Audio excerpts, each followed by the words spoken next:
मेघालय में हनीमून के दौरान इंदौर के राजा रघुवंशी की हत्या मामले में बड़ा खुलासा हुआ है। पुलिस ने बताया कि राजा की हत्या कराने में उनकी पत्नी सोनम रघुवंशी का हाथ था। उसने ही भाड़े के हत्यारे बुलाए थे। डीजीपी नोंगरोंग ने मामले का खुलासा करते हुए बताया कि हत्या के सिलसिले में पत्नी समेत 4 लोगों को गिरफ्तार भी किया गया है।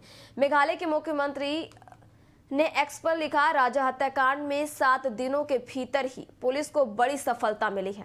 मध्य प्रदेश के रहने वाले 3 हमलावरों को गिरफ्तार भी कर लिया गया है और महिला ने खुद ही आत्मसमर्पण कर दिया है और एक अन्य हमलावर को पकड़ने के लिए अभियान अभी भी जारी है। और आज इसी पर विस्तार से करेंगे चर्चा। हमारे साथ कुछ खास मेहमानों का पैनल जुड़ गया, उनका परिचय आपसे करा देते हैं।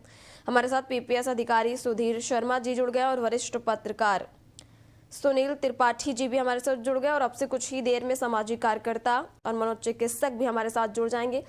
फिलहाल आप दोनों मेहमानों का बहुत बहुत स्वागत है एबीसी न्यूज में। और सुधीर जी, शुरुआत आपसे करना चाहेंगे। जब ऐसी घटनाएं होती है तो सर पुलिस के लिए भी एक बड़ी चुनौती होती है कि ऐसे मामलों को कैसे सॉल्व किया जाए।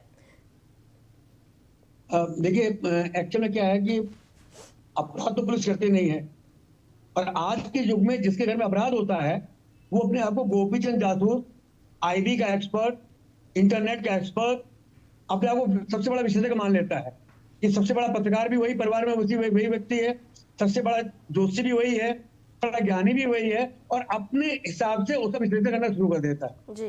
पुलिस की एक वर्किंग होती है, एक एसओपी बनी होती है। पुलिस जनता को खुश करने के लिए अपराध नहीं ढूंढती। पुलिस का अपराध ढूंढने का एक प्रोसीजर होता है। तो कहा गया 100 अपराधी छूट जाए, एक निरपराध को सजा नहीं मिलनी चाहिए। आज सोनम पकड़ी की नहीं पकड़ी गई। अभी एक उनके भाई के स्टेटमेंट सुन रहे थे कि उन्होंने बोला कि तब पुलिस को पहले बताना चाहिए था अगर वो अपराध में शामिल थी।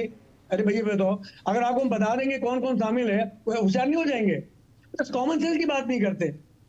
पुलिस जो कर रही है, मेघालय पुलिस को बधाई का पात्र, यूपी पुलिस ने बहुत अच्छा कोऑर्डिनेशन किया और आज अपराधी शिकंजों में है। अपराधी कुछ भी कर ले, ये जान लीजिए प्रकृति के नियम है, वो बच नहीं सकता, छुप सकता है, बच नहीं सकता। अपराध सर चढ़ के बोलता है। बिल्कुल ठीक है, हमारे साथ सुनील जी भी जुड़े हुए हैं। सुनील जी, आपसे जानना चाहेंगे, जो ऐसे मामले लगातार देखा गया मेरठ में और औरैया और कई भी ऐसे मामले निकलकर सामने आ रहे हैं, तो सर क्या कहेंगे इस पूरे प्रकरण को लेकर? देखिए अविन्या जी, मैंने कम से कम 25-30 साल क्राइम रिपोर्टिंग की है जी। अपराध और पुलिस से मेरे अच्छे रिश्ते रहे, इसलिए कि अपराधी अरेस्ट हुए, पुलिस ने उसको अरेस्ट किया। तो इस चीज में ये कहना चाह रहा हूं कि जब कातिल कोई परिवार का या नजदीकी होता है तो पुलिस के लिए और मीडिया के लिए एक चुनौती बन जाती। बिल्कुल। इसलिए अगर पुलिस कह दे कि अगर साक्ष्य होती कि सोनम अपराधी है तो घर वाले कहते हैं अरे पुलिस वाले झूठ बोलते हैं, क्योंकि केस उनको वर्कआउट करना है, मेहनत नहीं करनी। तो ये मैंने देखा, हमेशा हर केस में मैंने देखा क्रिमिनल में कि क्राइम में अगर परिवार का आदमी है या नजदीकी कातिल है तो उसको खोजने में पुलिस वालों को छींके आ जाती हैं। भाई साहब बैठे हुए देख रहे होंगे कि मैं सही कर रहा हूं, गलत कर रहा हूं, क्योंकि जिस पर आप विश्वास नहीं करते हैं वही कातिल होता है। जिस पर विश्वास नहीं करते हैं वो कातिल कब निकलता है। लेकिन बड़ा मुझे कष्ट हो रहा है कि आज समाज किस तरफ जा रहा है, किस रिश्ते में विश्वास किया जाए। पति पत्नी की हत्या कर रहा है, पत्नी पति की हत्या कर रही है, बेटा बाप की हत्या कर रहा है। आखिर वो संस्कार जो हमारे थे वो क्यों विलुप्त हो गए, इस पर भी समाज को चिंता करने की आवश्यकता है। मेरा मानना है कि मैं तो देखता हूं बैठ करके कि हमारी बहन बेटियां और युवा युवतियां जो हैं इतना नशे की तरफ बढ़ते जा रही हैं। मैं राजधानी में रहता हूं, हुक्का बार से लेके सिगरेटें ऐसी पीते नजर आते हैं। मैं कहीं वीडियो दिखा दूंगा आपको जी। कल ही घटना है कि एक बेटी और 5 बच्चे सरेआम सिगरेट पी रहे हैं। वो सिगरेट नहीं है, उसके अंदर कोई नशा ऐसा है कि पीने के बाद मैंने देखा उनकी आंखें, उनका चेहरा। तो जब इस तरह से समाज में नशा बढ़ेगा तो अपराध बढ़ेगा। मेरा मानना है कि जिन प्रदेशों में देखिए शराब बंद हो गई है वहां अपराध कम हो गया है, क्योंकि अपराध की जननी जो है वो नशा है। नशा करने के बाद चाहे हम हो चाहे आप हो, विवेक शून्य होता है और अपराधी किसी अंजाम तक जा सकता है। लेकिन जो ये घटनाएं हमारी बहन बेटियों के साथ हो रही है, बहन बेटियां कर रही हैं, ऐसे कौन पुरुष शादी करेगा और कौन जीवन भर एक दूसरे के साथ दे पाएगा। ऐसी घटनाएं तो बहुत ही घृणित समाज में हो रही हैं और ऐसे में चाहे पुरुष हो चाहे महिला हो, दोनों को कठोर से कठोर सजा मिलनी चाहिए। अगर आपको मैरिज नहीं करनी थी तो आप परिवार बता देती मुझे पसंद नहीं है और परिवार के लोगों भी मैंने देखा है शर्मा जी कि जबरदस्ती बेटी को शादी करने में लग जाते हैं अपनी आन मान चक्कर में, पता चला दोनों परिवार बर्बाद हो जाते हैं। अगर बेटी नहीं चाह रही है तो मेरा निवेदन है देशवासियों से कि आप ऐसे कदम ना उठाएं जो दोनों परिवार तबाह हो। और ऐसी घटनाओं में आप देख लीजिए कोई न कोई पर्दे के पीछे होता है, तभी ऐसी जघन्य अपराधें होती हैं। और अगर पीछे कोई ना हो तो ऐसा अपराध घटित नहीं हो सकता है, वो भले ही प्रॉपर्टी मामला हो। लेकिन इस तरह अफेयर के मामले जिस तरह से उत्तर प्रदेश से लेकर देश कोने कोने तक आ रहे हैं, ये एक अपनी बहन बेटियों के लिए और समाज के लिए चिंता का विषय है। जी सुधीर जी, जैसा कि सुनील जी ने कहा कि अगर सहमति ना हो तो शादी ना कराई जाए, लेकिन अभी कुछ देर पहले ही सोनम रघुवंशी के पिता का भी बयान आया। उन्होंने मेघालय सरकार पर ही आरोप लगाते हुए कहा कि मेरी बेटी निर्दोष है और ये शादी दोनों की सहमति से हुई है और सरकार पहले दिन से ही मतलब झूठ बोल रही है। सोनम जी, आंख बंद कर लेने से रात नहीं होती, और सोनम के पिताजी जो कह रहे हैं, सत्य को स्वीकार करना आज के में बड़ा मुश्किल काम है जी। और कहीं ना कहीं आप देखिएगा जब इसी परत खुलेंगी प्याज की परत की तरह, तो इसमें खाली सोनम ही इन्वॉल्व नहीं होगी। हाँ सर, उधर दूसरी इनसे परिवार दोनों को सतत तरफ involve देखा भी गया है कि होंगे। पुलिस ये ने हमारा खुद आपको बता रहा है। बताया है सुनील जी इस कि बात से सहमत होंगे, क्योंकि देखिए लड़की अपराध कर रही है, अपराध करने भाई को फोन कर रही है कि हम यहाँ पे हैं, उसने पुलिस को नहीं फोन किया कि हम यहाँ। कोई सुनील भाई का क्राइम रिपोर्टिंग का बहुत अच्छा अनुभव है, हम जानते हैं उनको, लेकिन बस यही बात है कि हम सत्य को स्वीकार नहीं करना चाहते। उनके पिताजी आरोप लगाना सबसे आसान है, पुलिस पे आरोप लगा दीजिए, सत्य आरोप से नहीं चलता, जो सत्य है वो पे चलता है। हमारा कानून साक्ष्यों पे आधारित है और आज के युग में हम इस समय इस चैनल पे यहाँ पे बैठे हुए हैं, ये शासक सत्य इसको कोई भी नकार नहीं सकता। अगर कोई भी महिला भाई को कहीं और जगह प्रेजेंट करके क्राइम इनाम मिलेगी, वो झूठा साबित होगा, उसमें आपका चैनल एज एविडेंस काम आएगा कि नहीं, इसमें सुनील जी के साथ चैनल में बैठे थे, हमने ये अपराध नहीं किया है। और लड़की ने जब कॉन्टेक्ट किलर लिए, पैसा कहां से आया, पैसा किसने दिया उसको, कहीं ना कहीं तो कोई इन्वॉल्वमेंट है। बिल्कुल शासक सत्य नोट कर लीजिए, जर जमीन जोरू के अलावा आज तक मर्डर का चौथा कारण नहीं आया है विश्व में। बिल्कुल सही कहा। और ये आज से नहीं, जब से अपराध की जननी हुई है तब से ही हुआ है, आज तक बने नहीं चौथा कारण। नशा और ये सब तो साइड इफेक्ट है उसके, कि आदमी जब प्रेसिडेंट में होता है, देखिए आप कुछ कर लो, अपराध आपके सर चढ़ के बोलेगा। बिल्कुल, आप सबसे अपराध करके छुपा सकते हैं, अपने आप से नहीं।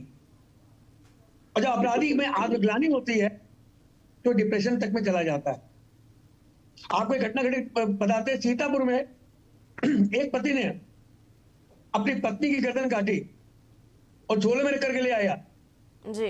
मिश्रा जी इंस्पेक्टर साहब से झोले से निकाला सर और मेज पे धर दिया कि ये रहा सर, ये रहा आला कत्ल, हम बीबी को लटकाया है।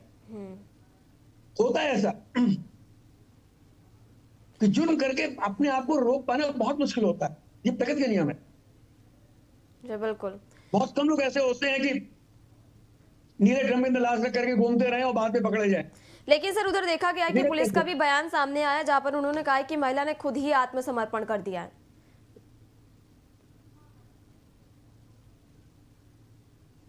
जी हाँ, आत्मसमर्पण चाह क्या था, कहां जाती भाग करके,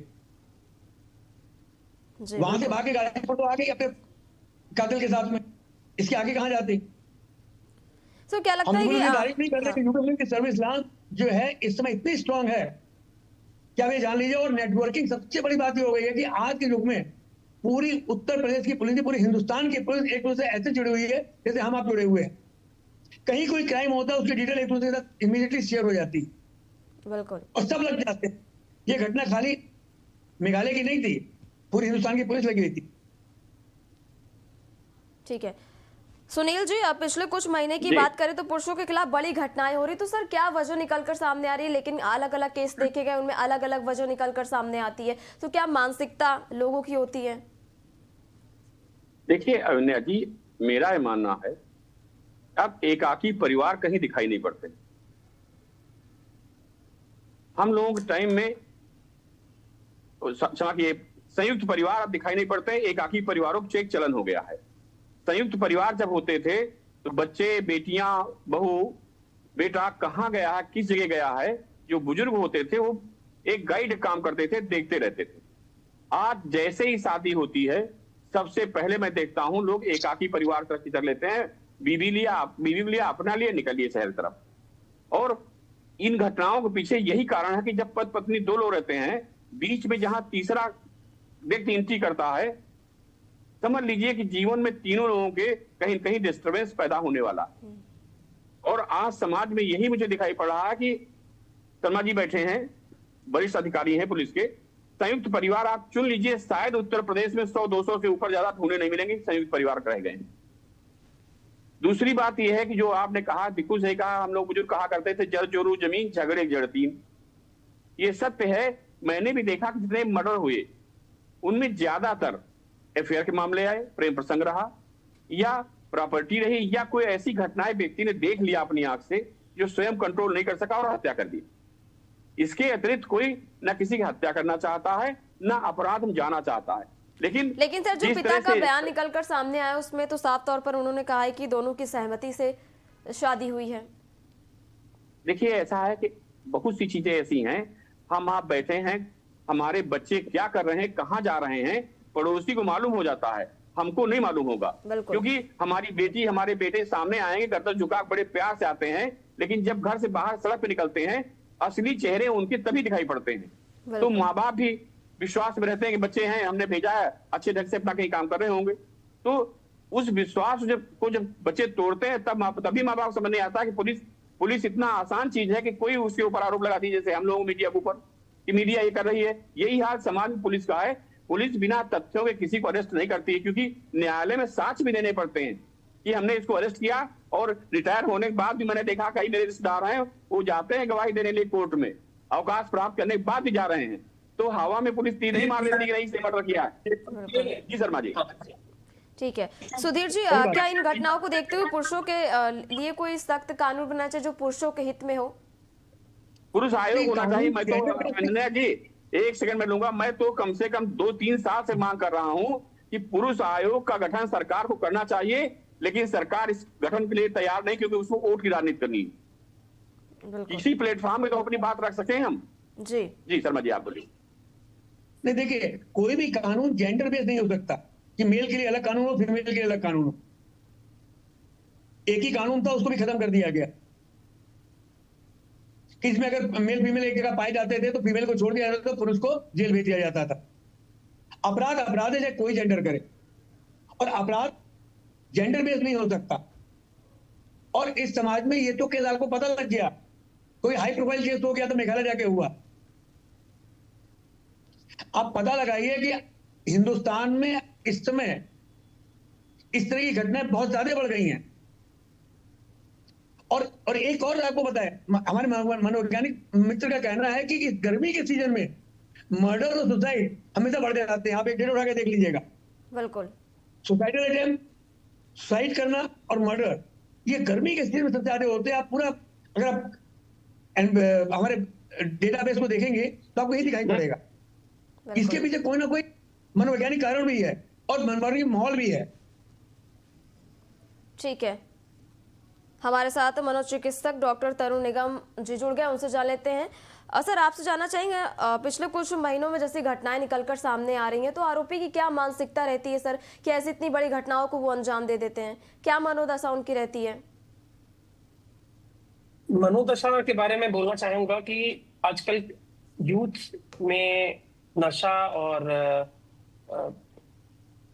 बहुत फास्ट फेस लाइफ हो गई है। एक दूसरे को इमिटेट करना, मॉक करना, एक दूसरे की लाइफ में जो है पोज करना कि हम बहुत खुश हैं। तो एक फेक लाइफ और एक सोशल मीडिया इन्फ्लुएंस लाइफ बहुत ज्यादा लोग जी रहे हैं। दूसरा ये है कि जो वैल्यू सिस्टम है वो डिग्रेड हुआ ही हुआ है हम लोग का। तो हो ये रहा है कि जो बच्चे हैं, पेरेंटिंग ना अच्छा होने के कारण उनके अंदर एग्रेशन और बिहेवियरल इश्यूज बहुत ज्यादा है। हम लोग आए दिन जो अपने पास ओपीडी में भी देखते हैं, बच्चों के अंदर एग्रेशन, पेरेंट्स की रिस्पेक्ट ना करना, उनको मारना पीटना, ये सब देखा गया है कि होता है। और पेरेंटिंग भी ऐसी देखी गई कि बहुत बच्चे को जिद्दी बना देते हैं, उसको बचपन से ही उसको ये चीजें नहीं सिखाते हैं कि रिस्पेक्ट क्या होती है और सही बातें क्या सीखनी चाहिए। उसकी हर जिद को पूरी करते हैं। जब बच्चा बड़ा होता है तो उसको ये नहीं समझ में आता है कि वो बाहर रिजेक्ट क्यों हो रहा है, सोसाइटी में जाता है तो वहां पे उसके फ्रेंड्स क्यों नहीं बन रहे हैं, क्योंकि जो उसको लाड़ प्यार और उसको जो बढ़ा चढ़ा के उसके बारे में बताया जाता है घर में, वो बाहर तो देखता है कि रियलिटी है नहीं, कुछ और ही है। तो या तो बच्चा बहुत नखरेबाज हो जाएगा या फिर वो बहुत ज्यादा सेक्लूडेड और अकेला हो जाएगा। जो ऐसे बच्चे जब आगे जाके बढ़ते हैं और उनके आगे उनका मन अगर किसी के साथ रिलेशनशिप में है या वो प्यार में है और उनको मना किया जा रहा है और फैमिली प्रेशर, फैमिली वैल्यूज वो कर लेते हैं, लेकिन एग्रेसिव रहते हैं, वो अपने मन की बात कह नहीं पाता है। यही एग्रेशन में जो है वो ऐसे गलत कदम उठाते हैं। तो एग्रेशन और बच्चे के जिद्दी होने के जो कारण है, इन पे थोड़ा बचपन से ध्यान देने की जरूरत है। बच्चे के अंदर अगर बिहेवियर इश्यूज आ रहे हैं, अगर वो उसका कंडक्ट नॉर्मल नहीं है, वो स्कूल में एकेडमिकली अपने काम पे ध्यान नहीं दे रहा है, मिसबिहेव कर रहा है, नशेबाजी में जा रहा है, तो उस समय पेरेंट्स को चाहिए कि उसको एक अच्छे काउंसलर से काउंसलिंग कराएं। पहले तो चाहिए कि स्कूल में ही ये सर्विसेज अवेलेबल हो कि बच्चों को वहीं पे आइडेंटिफाई किया जाए और उनका करेक्टिव मेजर्स लिए जाएं। अगर स्कूल में नहीं है वो पॉसिबल, तो पेरेंट्स को चाहिए कि अवेयरनेस हम लोग सोसाइटी में इतनी डेवलप करें कि वो जाकर के मेंटल हेल्थ एक्सपर्ट्स के पास जाकर के बच्चे की काउंसलिंग करा पाए। लेकिन ना ये हो रहा है ना वो ही हो रहा है। और मेंटल हेल्थ के बारे में तो ये बोलना चाहूंगा कि सबसे पिछड़ा हुआ है वो, सारे हेल्थ बिल्कुल। उसमें सबसे पीछे है वो, उसको इम्पोर्टेंस भी नहीं देते। और दूसरा ये भी है कि लोग चाहते भी नहीं कि दिखाने जाएं, क्योंकि उनको ऐसा लगता है कि हमारे बच्चे में प्रॉब्लम नहीं है, अगर हम लेके जाएंगे तो हमें हमारी अपब्रिंगिंग में कोई कमी है, तो वो अपने को दोषी मान करके बच्चे को लेके जाना पसंद नहीं करते। तरुण जी, जैसा कि अभी सुधीर जी ने भी कहा कि गर्मी के मौसम में हत्या और घटनाएं सुसाइड की जी। ज्यादा बढ़ जाती, तो क्या एक ये भी कारण माना जा सकता है? देखिए, मूड डिसऑर्डर्स कुछ होते हैं जो सीजनल होते हैं, है ना। जैसे मेनिया के केसेस हम लोग ज्यादातर गर्मियों में देखते हैं, विंटर में डिप्रेशन हम लोग देखते हैं, या स्प्रिंग में हम लोग मेनिया के केसेस देखते हैं। और बहुत सारी फीमेल्स होती हैं जिनको मेंसेस के टाइम पर इमोशनल चेंजेस देखे गए हैं। तो ये न्यूरोकेमिस्ट्री की इश्यूज हैं। न्यूरोकेमिकल्स हमारे दिमाग के जब डिस्टर्ब होते हैं तो हमारे मूड फ्लक्चुएशंस होते हैं। अगर 3-4 दिन 5 दिन धूप ना निकले और फॉग रहे या बादल छाए रहे, तो आप अच्छा नहीं फील करेंगे।